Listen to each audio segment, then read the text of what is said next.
최후의 만찬을 마치신 예수님께서는 제자들과 함께 기도하러 나가셨습니다. 오늘 본문 39절부터 보았는데요. 39절에 보시면 예수께서 나가사라고 하는 말로 시작하고 있고요. 예수님께서 나가신 이유는 이어지는 말씀에 따르면 습관에 따라 나가셨다라고 기록하고 있습니다. 예수님은 저녁을 드시고 나서 기도하시는 것이 습관이셨던 것 같습니다. 저녁 시간에 기도하는 것이 참 쉽지가 않은데 예수님은 기도하시는 것이 습관이었다고 말씀하시니 한편으로는 주님 앞에 부끄럽기도 하고 또 한편으로는 우리에게도 그러한 습관이 있으면 좋겠다라고 하는 생각도 듭니다. 예수님께서의 저녁 기도가 습관이 되기까지 그렇게 기도를 생활화하신 것은 바로 하나님의 뜻을 따르기 위함이었습니다. 이 시간 성금요일 예배에 나오신 우리 모두도 기도가 습관이 되기를 바라고요. 또 우리가 하나님의 뜻을 행하는 것이 우리의 목표와 우리의 일상이 되었으면 좋겠습니다. 오늘 예수님께서 하신 기도에는 기도의 원리가 담겨져 있습니다. 특별하게 어려운 것은 아니고요. 우리가 이미 익히 잘 알고 있는 것입니다. 그것은 바로 아버지의 뜻이거든 하는 42절의 기록에 따르는 것입니다. 기도는 하나님의 뜻을 구하는 겁니다. 기도는 내가 간절히 한다고 해서 또 내가 남들보다 더 오랫동안 아니면 특별히 큰 소리로 아니면 특별히 방언으로 기도한다고 하여도 하나님의 뜻 위에 우리의 뜻을 얹을 수는 없습니다. 기도는 철저히 하나님의 뜻을 구하는 것이고 하나님의 뜻 아래 우리가 들어가는 것입니다. 그래서 오늘 예수님께서 보여주신 기도는 바로 이러한 기도의 참된 원리를 우리 가운데 보여주고 있습니다. 예수님은 우리에게 기도를 가르쳐 주실 때에도 이 기도의 원리를 말씀하셨습니다. 우리가 자주 드리는 주기도에도 보면 아버지의 뜻이 하늘에서와 같이 땅에서도 이루어지게 하소서 라고 기도를 하는데요. 그것이 단지 우리의 머릿속에 암기되어서 나오는 기도가 아니라 예수님께서 기도를 가르쳐 달라고 하신 제자들의 요청에 의해서 가르쳐 주신 예수님의 올바른 기도였다라고 하는 것을 생각해 보면 오늘 우리의 기도가 어떠한 방향으로 나아가야 되는지를 우리는 충분히 답을 내릴 수 있습니다. 오늘 본문의 기도를 겟세마네 기도라고도 합니다. 예수님께서 마지막으로 기도하신 장소가 바로 이 겟세마네 동산이었기 때문에 그렇습니다. 예수님께서도 이 겟세마네 기도를 하실 때 상당히 힘이 많이 드셨습니다. 오늘 본문 누가복음에는 기록되어 있지 않지만 이 겟세마네의 기도를 사복음서가 다 기록을 하고 있습니다. 요한복음은 조금 특별하게 기록하고 있어서 마지막 예수님의 겟세마네 기도라고 느껴지기에는 조금 더 주의 깊게 살펴보아야만 하는데요. 요한복음 17장에서는 예수님께서 대제사장적인 기도를 드리심으로 말미암아 겟세마네 기도를 대신하셨습니다.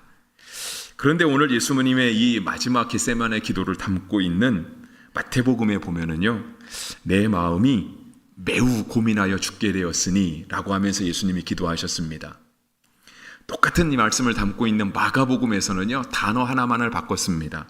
내 마음이 심히 고민하여 죽게 되었으니 라고 기록하고 있습니다.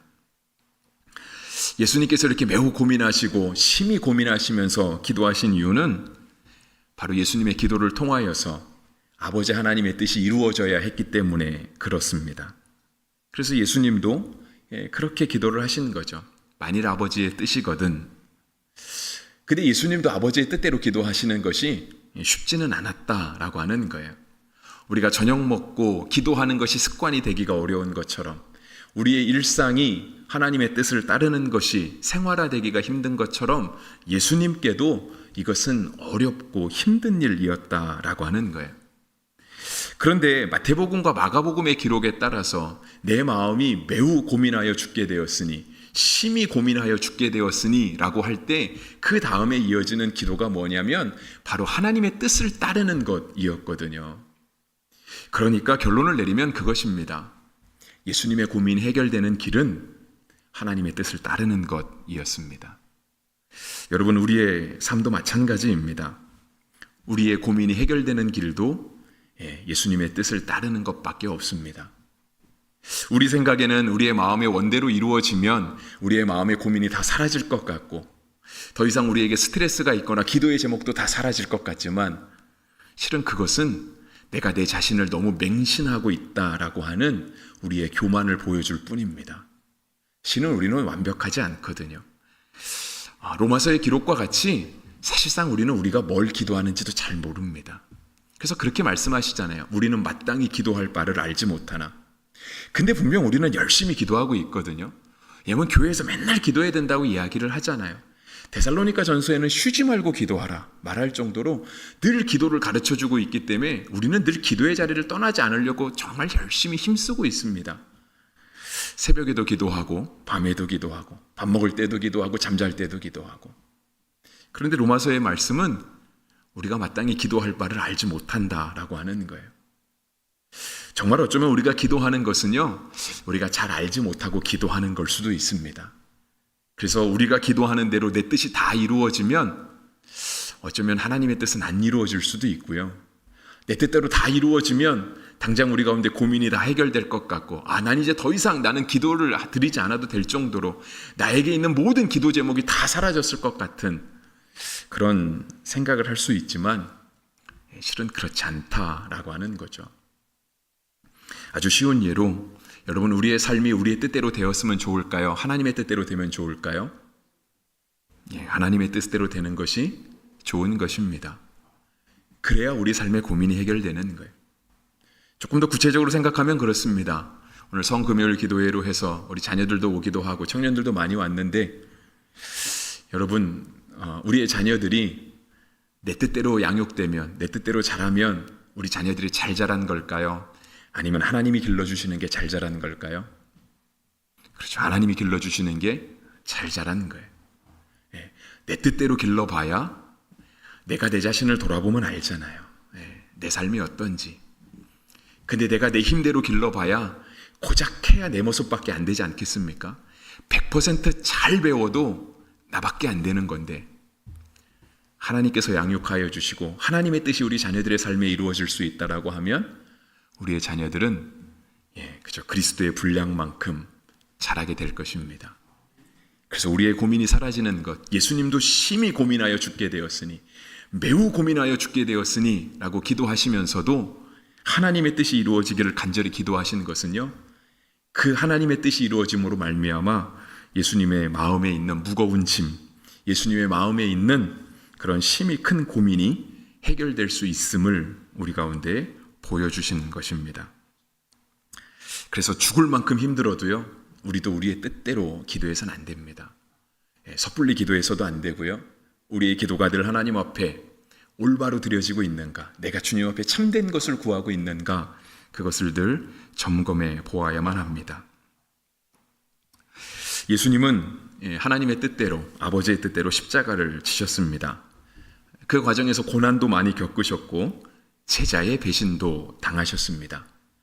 비단 가룟 유다의 배신만은 아니었습니다. 새벽 예배 시간에도 말씀드렸지만 가룟 유다만 예수님을 배반하고 간 게 아니고요, 예수님의 십자가 그 아래 예수님의 그 어떠한 제자도 모습을 보이지 않았습니다. 예수님과 함께 3년을 동고동락하고 살았는데 심지어 도마는 요한복음에서 우리도 주와 함께 죽으러 가자라고 말할 정도로 그렇게 담대하게 말하고, 베드로는 나는 부인하지 않을 거라고 그렇게 정말 확신을 하면서 장담을 했는데, 예수님이 십자가에 달려 돌아가시는 그 자리에는 가룟 유다만 예수님을 은삼십에 팔고 도망간 게 아니라 예수님의 12제자도 그 누구도 그 자리에 자기 모습을 보이지 않았습니다. 결국은 다 배신한 거죠. 그러니까 예수님이 하나님의 뜻을 따라, 아버지의 뜻을 따라 십자가를 지실 때 예수님도 많은 고난을 당하시고요, 제자의 배신도 당하셨다라고 하는 거예요. 근데 예수님께서 그 많은 고난을 당하시고 제자의 배신을 겪으신 이유도 다른 이유 없습니다. 다 아버지의 뜻대로 행하시기 위함이었습니다. 그것이 아버지의 뜻이었기 때문에 주님은 그 많은 어려움과 고통, 조롱, 비웃음, 그런 것들을 다 당하신 거죠. 저는 예수님이 당하신 고난 가운데 우리가 새벽 예배 시간에도 살펴보았지만 제 마음 가운데 예수님이 당하신 가장 큰 고난은 예수님을 조롱한 사람들, 특히 선지자 노릇을 해봐라 라고 예수님을 조롱한 사람들의 그 조롱이 예수님이 당한 가장 큰 고난이었지 않았을까 생각을 해봅니다. 그러니까 우리가 예수님 믿다가 소위 말해서 물리적인 손해는 볼 수도 있습니다. 물리적인 핍박은 받을 수도 있어요. 정말 뭐 예수님 전하다가 쫓겨날 수도 있고요. 정신병자 소리를 들을 수도 있습니다. 근데 그것보다 사실상 더 힘든 거는 바로 조롱하는 눈초리. 너가 무슨 믿음이 있어? 너처럼 신앙생활하는 게 무슨 신앙생활이야? 라고 하는 그러한 것들이 우리 가운데 가장 큰 아픔이지 않을까라고 하는 생각이 듭니다. 왜냐하면 우리도 믿음을 지키기 위해서 나름 열심히 살고 있잖아요. 믿음대로 살겠다고 진짜 포기하는 것도 많고요. 손해보는 것도 많은데, 그런데 사람들이 우리를 향해서 야, 너까짓 게 무슨 믿음대로 산다고, 너까짓 게 무슨 믿음 지키며 산다고 그렇게 유난을 떠냐라고 말을 할 때 그것이 참 어렵고 힘든 것이 아닌가라고 하는 생각이 듭니다. 그러니까 예수님을 조롱하는 사람들, 선지자 노릇 해보라는 사람들, 우리가 새벽 시간에 살펴본 본문이 바로 그거거든요. 어떤 사람들이 예수님의 눈을 가리는 거예요. 예수님의 머리에 뭘 씌우는 거예요. 그래서 예수님을 때리는 거예요. 발로 걷어차기도 하는 거죠. 그리고 예수님께 말하는 거예요. 선지자 노릇하라고. 다른 말하면 뭐죠? 맞춰봐라 그거 아닙니까? 누가 때렸는지 맞춰봐라. 당신은 다 안다며. 당신 하나님의 아들이라며. 그러면 누가 때렸는지 한번 맞춰보라는 거죠.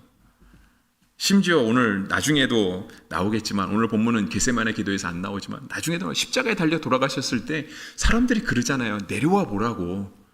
내려와서 너도 구원하고 좀 우리도 구원해 보라고. 근데 예수님이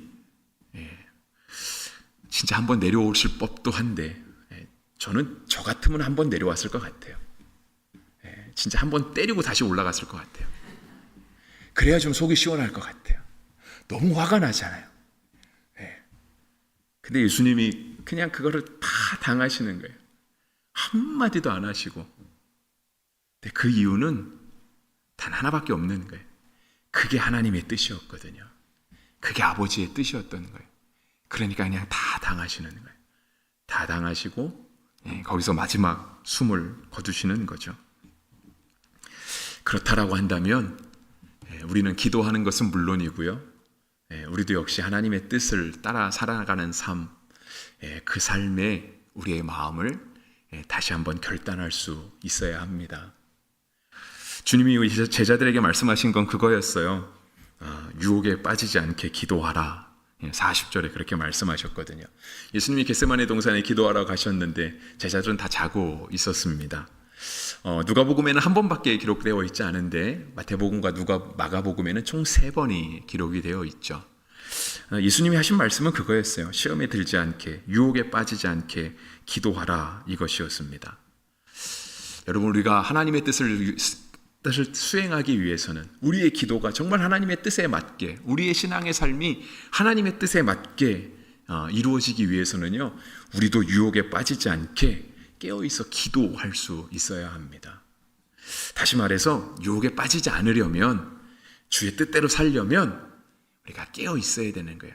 시험에 빠지는 자리에 가 있어서는 안 되는 겁니다. 그러니까 고사성어가 맞아요. 그러니까 먹을 가까이 하면서 까매지지 않기를 바라는 건 우리 자신을 너무 맹신하는 거예요. 그것은 정말 교만의 증거일 뿐입니다. 또 쉽게 적용하면 그런 거예요. 그러니까 기도하려는 사람은 깨어 있어야 하는 것이고요. 예배 드리려는 사람은 우리의 마음을 주의 임재가 임하도록 그렇게 마음을 준비하고 있어야 되는 거예요. 봉사하려는 사람은 봉사할 자세가 되어 있어야 됩니다. 이런 것들을 하지 않고서 내가 주님께 기도하겠다고 해봐야 제자들처럼 금방 잠이 밀려올 뿐입니다. 마음의 자세가 되지 않고 예배 드리려고 해봐야 예배를 버티다가 가는 거예요. 예배는 되게 길고 지루하잖아요. 그러니까 예배 드릴 자세가 되어 있지 않으면 그냥 자리에 앉아서 1시간 버티다가 그냥 가는 거예요. 봉사도 마찬가지입니다. 봉사의 자세가 되어 있지 않으면 하다가 지치거든요. 지치면 어떻게 돼요? 시험 들죠. 그리고 누구 탓하냐면 교회를 탓하고 하나님을 탓해요. 다 책임이 하나님께 있다는 거죠. 준비가 되어 있지 않기 때문에 그런 거거든요. 그래서 주님이 말씀하신 게 그거예요. 유혹에 빠지지 않게 기도하라. 준비가 되어 있어야 우리가 주의 뜻을 따라 살 수 있는 거예요. 예수님께서 기도하신 모습을 44절은 이렇게 기록하고 있습니다. 이것은 누가복음에만 기록되어 있는 말씀인데요. 44절, 예수께서 힘쓰고 애써 더욱 간절히 기도하시니 땀이 땅에 떨어지는 핏방울 같이 되더라 했습니다. 실제로 예수님의 흘리는 땀방울이 핏방울이 되지는 않은 것 같습니다. 성경의 번역에 의하면 그렇습니다. 물론 나중에 천국 가서 예수님께 물어보면 예수님이 더 친절하게 답해 주시겠지만, 번역을 살펴보면, 이런저런 번역들을 살펴보면 예수님이 그만큼 간절히 기도하셨다라고 하는 뜻이지, 정말 예수님께서 흘리신 땀이 피가 되어서 나왔다라고 보기에는 조금 어려움이 있는 것 같습니다. 그런데 그게 진짜든 아니든 예수님은 정말 흘리는 땀이 핏방울이 돼서 나올 정도로 그렇게 간절히 기도하셨습니다. 그런데 역시 그 이유도 단 하나인 거죠.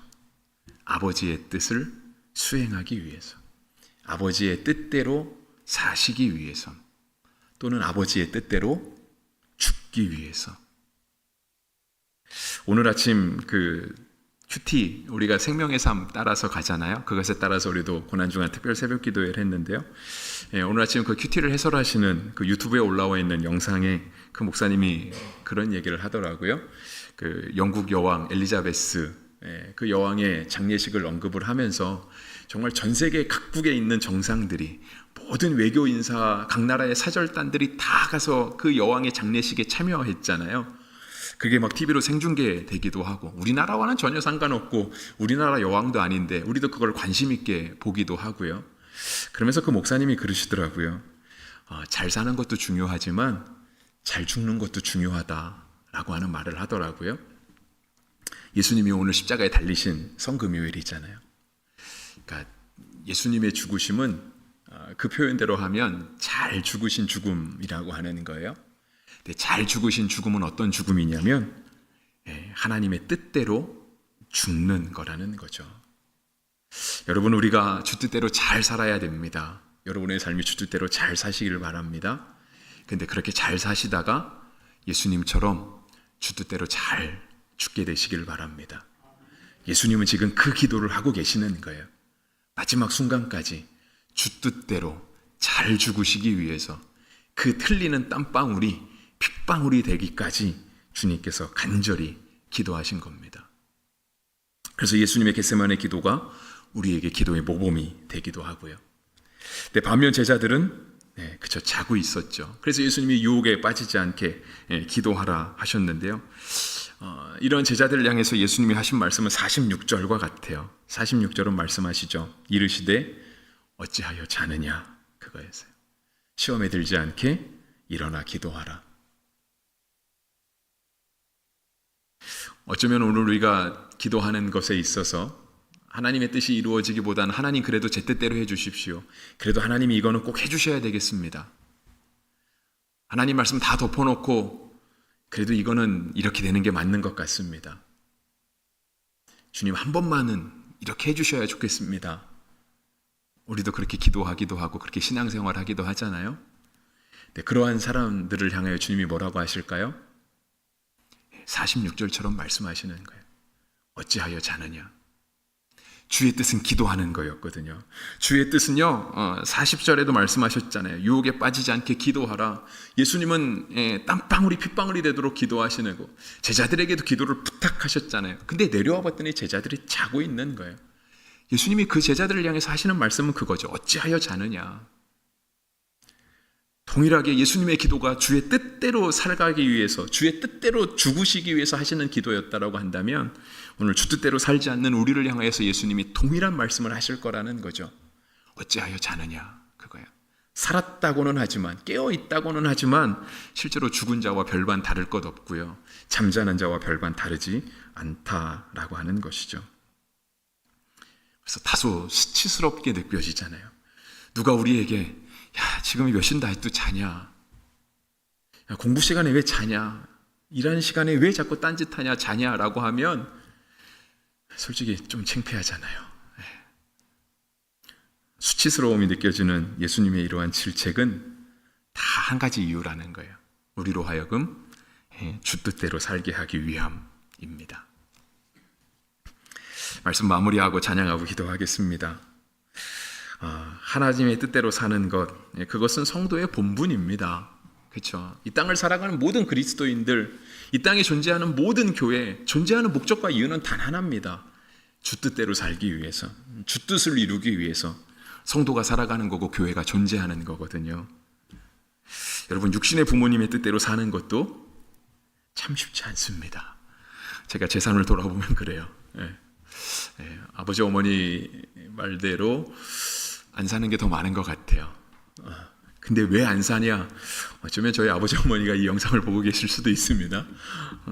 왜 안 사냐 생각해 보면 이제는 제가 더 똑똑한 것 같거든요.